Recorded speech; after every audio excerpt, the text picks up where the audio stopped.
भारत एक विशाल, विस्मय और प्रकृति की सरजमी है। पर्वत, रेगिस्तान, नदियाँ, जंगल, संस्कृति और जनजातियाँ, इस विविधता को संभालना एक आसान नहीं। संविधान इसे स्वीकार करता है और उसमें छठवीं अनुसूची यानी सिक्स शेड्यूल एक विशेष संवैधानिक ढाल है जो उन जनजातीय प्रदेशों को स्वायत्तता देती है जहां जीवन शैली, प्रकृति, संस्कृति और सामाजिक संरचना से बंधी होती है। लेकिन अब इस ढाल की आवाज़ लद्दाख की उन वादियों से आने लगी है जहां जनजातीय पहचान तेजी से दबाव में आ रही है। 2019 में जब जम्मू कश्मीर पुनर्गठन अधिनियम लागू हुआ, तब लद्दाख को केंद्र शासित प्रदेश बनाया गया, लेकिन स्थानीय लोगों ने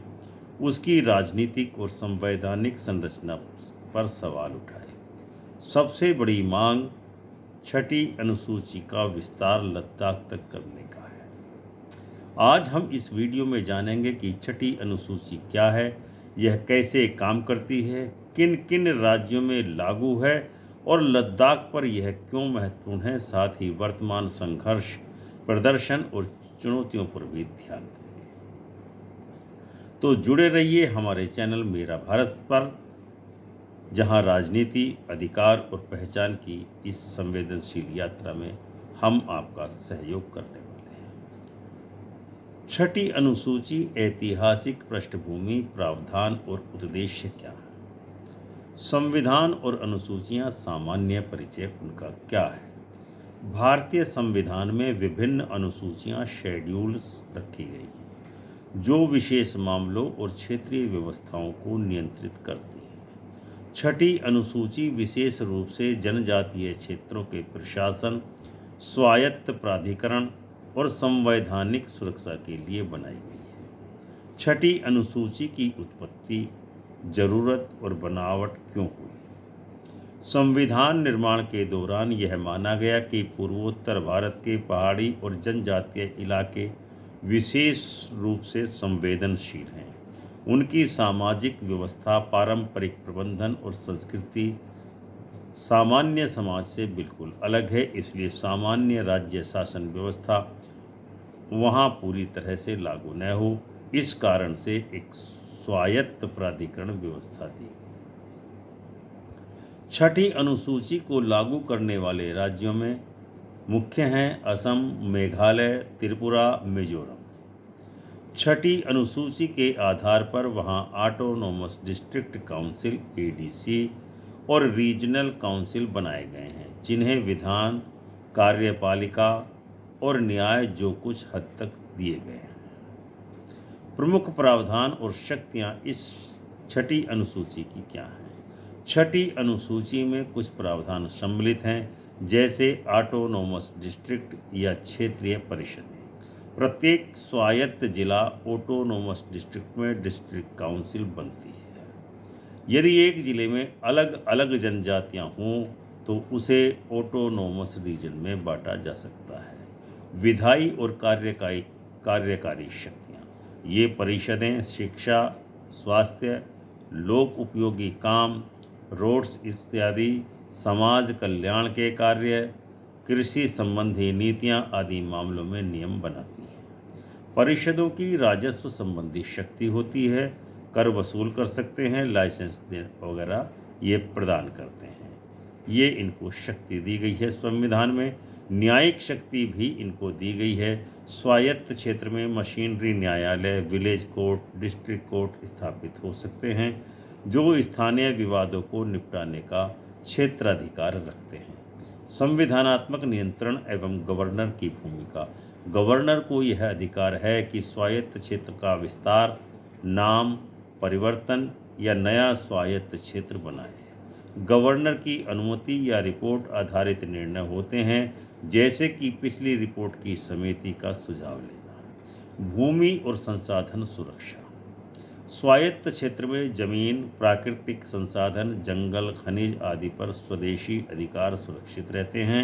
गैर जनजातीय लोगों को तत्काल प्रभाव से वहां रोका जा सकता है।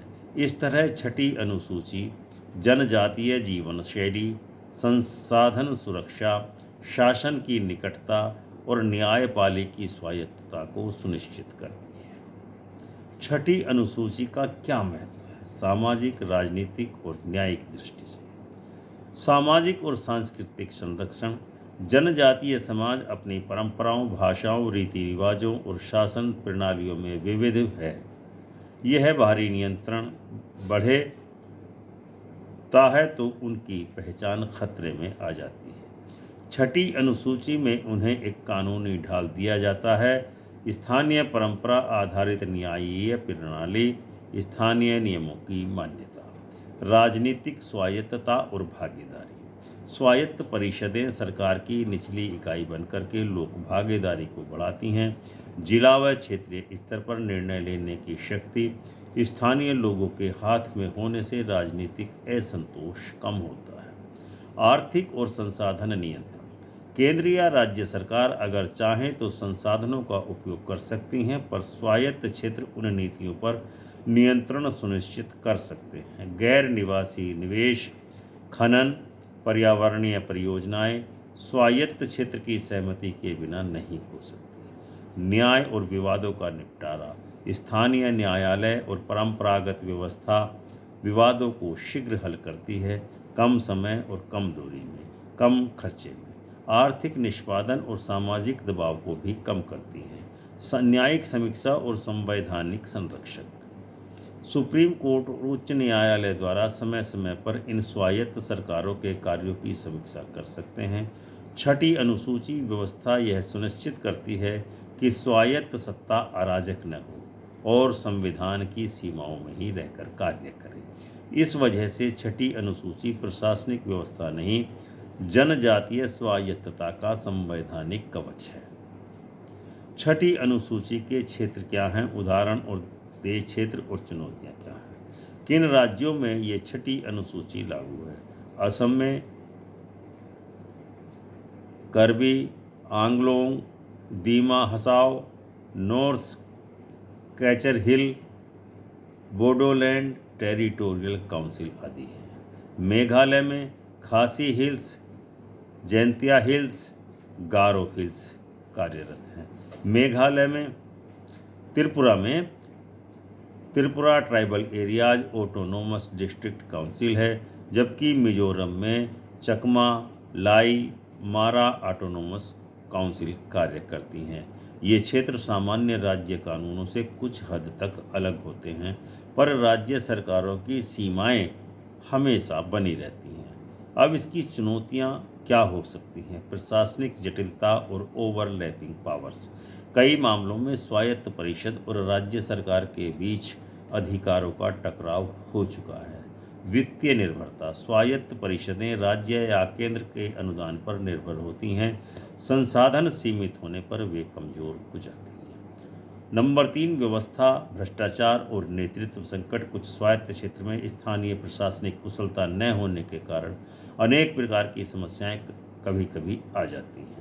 नंबर 4, अन्य राज्यों में विस्तार की मांग। कुछ जनजातीय क्षेत्र जैसे मणिपुर की पहाड़ी क्षेत्र, कई लोग चाहते हैं कि उन्हें छठी अनुसूची में लाया जाए, लेकिन सरकार ऐसा नहीं करती। नंबर 5, संविधान और राज्यों का विरोध। कुछ राज्य सरकारें स्वायत्त सरकार को शक्ति देना नहीं चाहती, जिससे राज्य सत्ता घट सकती है। यह अनुभव दिखाता है कि छठी अनुसूची व्यावहारिक रूप से संवेदनशील और राजनीतिक संघर्षों से भी भरी व्यवस्था है।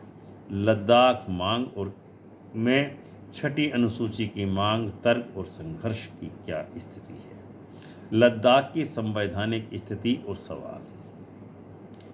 5 अगस्त 2019 को जम्मू कश्मीर पुनर्गठन अधिनियम लागू हुआ और लद्दाख को केंद्र शासित प्रदेश यानी यूनियन टेरिटरी बना दिया गया। लद्दाख में जनजातीय आबादी बहुत बड़ी है। स्थानीय लोग अक्सर कहते हैं कि 95% से अधिक जनजातीय समुदाय वहाँ रहते हैं। केंद्र सरकार ने कुछ नियंत्रणाधीन उपाय किए हैं, जैसे लेह और कारगिल में लद्दाख ऑटोनोमस हिल डेवलपमेंट काउंसिल का निर्माण किया है, लेकिन लोकायुक्त और संवैधानिक सुरक्षा का वैसा कवच वहाँ नहीं प्रदान किया गया है, जैसा कि छठी अनुसूची के में प्रावधान दिया गया है। मांग छठी अनुसूची में शामिल करने का तर्क क्या है?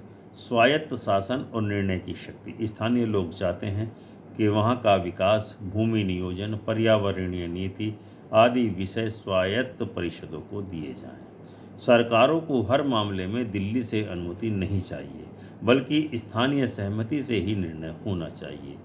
नंबर 2, भूमि और पारिस्थितिकी संरक्षण। लद्दाख का इकोसिस्टम अत्यंत संवेदनशील है।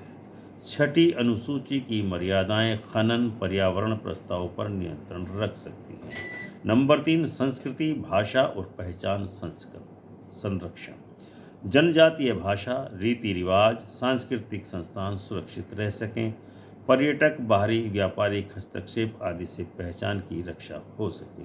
नंबर 4, प्रतिज्ञा और राजनीतिक वादा। बीजेपी ने लद्दाख के लिए छठी अनुसूची का आवेदन अपने घोषणा पत्र में भी किया था, लेकिन आज तक 2019 से 6 वर्ष का समय बीत गया है, आज तक भी केंद्र की भाजपा सरकार ने लद्दाख को छठवीं अनुसूची में शामिल नहीं किया है, जिसका परिणाम वहाँ छठवीं अनुसूची लागू करने की मांग लगातार चल रही है।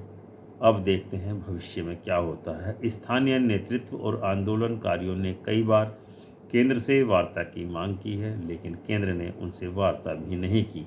न्यायालयीन नियम और संवैधानिक विकल्प राष्ट्रपति या संसद संशोधन कर सकती है, क्योंकि छठी अनुसूची एक संवैधानिक प्रावधान है।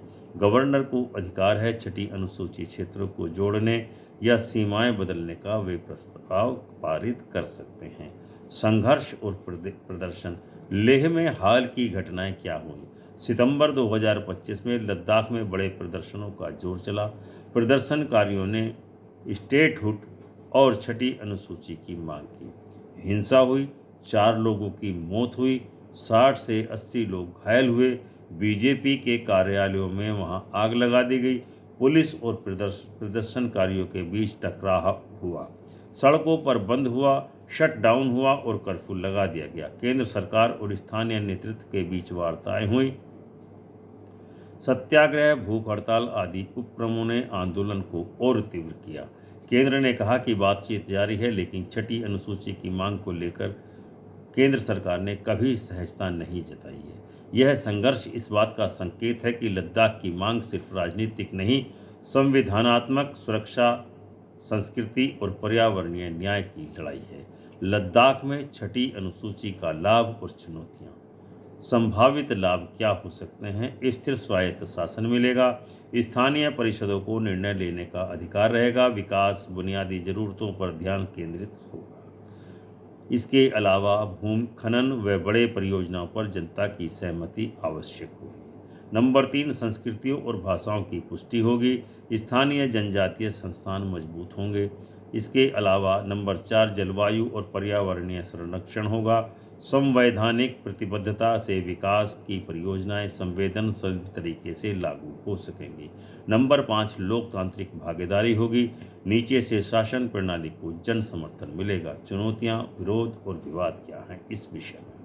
संविधान में संशोधन का जटिल मार्ग। छठी अनुसूची में लद्दाख को शामिल करने के लिए संविधान संशोधन, संसदीय बहुमत या विशेष प्रक्रिया चाहिए। राज्य और केंद्र सरकार का विरोध, स्वायत्तता देने में शक्ति हस्तांतरित हो जाएगी, जिसकी केंद्र सरकार को चिंता है। स्थानीय प्रशासनिक क्षमता की कमी होगी। स्वायत्त परिषदों को संसाधन, जनशक्ति और प्रबंधन क्षमता चाहिए।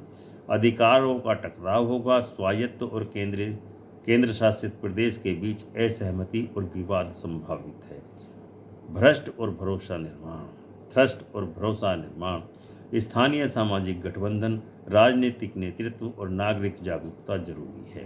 प्रस्तावित मार्ग और नीति सुझाव। विशिष्ट छठी अनुसूची विधेयक। लद्दाख को सीधे मौजूदा छठी अनुसूची में जोड़ने की बजाय विशिष्ट संशोधन या छठी अनुसूची जैसा मॉडल तैयार किया जाए। नंबर 2, संविधान संशोधन प्रस्ताव किया जाए। पार्लियामेंट में विशेष बहुमत से छठी अनुसूची का विस्तार प्रस्ताव लाया जाए। नंबर 3, स्थानीय संविधान सभा समिति, स्थानीय जनजातियों, जनजातीय नेतृत्व और विशेषज्ञों की समिति गठित होनी चाहिए और संयुक्त प्रशासन होना चाहिए। लद्दाख एरिया हिल डेवलपमेंट काउंसिल को अधिक शक्ति, संसाधन एवं स्वायत्तता दी जानी चाहिए। निगरानी और कार्यान्वयन का तंत्र विकसित हो। न्यायालयों, संविधान, न्याय और सरकारी तंत्र के बीच संयोजन हो। न्यायालयीय मार्गदर्शन हो। उच्च न्यायालय या सुप्रीम कोर्ट के दिशा निर्देश 6ठी अनुसूची विस्तार में मानक बना सकते हैं। जन जागरूकता, वाद और संवाद, स्थानीय जन संवाद, संघर्ष और नागरिक भागीदारी जरूरी है। 6ठी अनुसूची एक संवैधानिक ढाल है जो भारत को की विविधता को सम्मान कर देती है और जनजातीय समाज को ये अधिकार देती है कि वे अपने घर, भाषा, संसाधन और निर्णय प्रक्रिया पर नियंत्रण रख सकें। लद्दाख की मांग सिर्फ एक राजनीतिक उभार नहीं है, यह संविधान की आत्मा, स्वायत्तता, संस्कृति और जीवन स्रोतों की रक्षा की लड़ाई है। आज लद्दाख की वादियाँ गूंज रही हैं, हमारी पहचान, हमारी जमीन, हमारा हक। यदि भारत का संविधान अपनी विविधता में टिकना चाहता है तो इसको सुनना ही पड़ेगा। 6ठी अनुसूची को लद्दाख तक लाने की मांग को न्याय की गति से। जब संविधान ने हमें अलग अलग संस्कृति, भाषा, जान पहचान की इजाज़त दी तो उसका अर्थ यह है कि हर कोने की आवाज़ सुनी जाए। 6ठी अनुसूची सिर्फ एक कानून नहीं है, यह जनजातीय स्वायत्तता की ढाल है जो उन्हें बड़े बहुसंख्यक दबाव से सुरक्षा प्रदान करती है। लद्दाख की वादियाँ केवल उपत्यकाओं में नहीं गूंजती, वो हृदय तक गूंजती हैं। आज इस संघर्ष को जनता को जानना चाहिए, युवा इसे समझें और भारत की विविधता की रक्षा करें। मेरा भारत आपके साथ है, न्याय, अधिकार और पहचान की इस यात्रा में। आपको यदि ये वीडियो पसंद आया हो तो वीडियो को लाइक एवं शेयर करें, चैनल को सब्सक्राइब करें, बेल आइकन का बटन दबाकर ऑल का ऑप्शन अवश्य चुनते हैं। मिलते हैं अगले वीडियो में, तब तक के लिए जय हिंद, जय भारत, जय संविधान।